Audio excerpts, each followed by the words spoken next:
এই সিম বেগুনের ঝাল থাকলে কোনো কথাই হবে না। একদম সিম্পল। দেখুন কী কী লাগছে দেখে নিই। লাগছে এরকম মোটাভাবে কেটে নেওয়া বেগুন, আর দুফালি করে সিম, আর এরকম মোটা মোটাভাবে কেটে নেওয়া আলু। সবজি কাটার ওপর ডিপেন্ড করে রান্নার টেস্ট, কিন্তু এটা ভুললে চলবে না।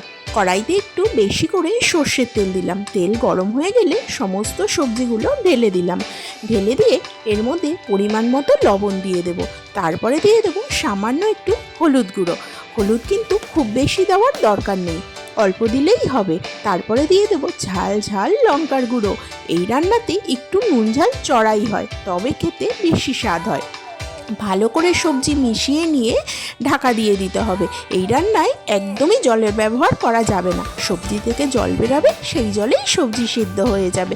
দেখুন ঢাকা দিয়ে রেখেছিলাম, খানিকক্ষণ পরে 5 থেকে 7 মিনিট পর ঢাকনা খুলে আবার একটু নাড়িয়ে দিলাম। দেখুন সবজি থেকে কীরকম জল বেরিয়েছে, আর সেই জলেই সবজি সেদ্ধ হয়ে গেছে।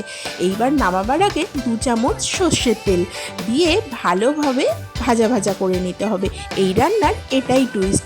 আর কিছু লাগে না, শুধু সিম, বেগুন, আলু, আর লাগে একটু সর্ষের তেল, লঙ্কা, নুন আর হলুদ। ব্যাস হয়ে গেল।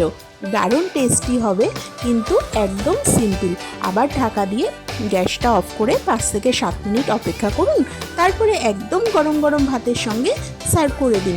বাড়িতে বানিয়ে কমেন্টসে অবশ্যই জানাবেন কেমন লাগলো খেতে। আমার ভিডিওটি ভালো লাগলে একটা সাবস্ক্রাইব করে দেবেন। টাটা।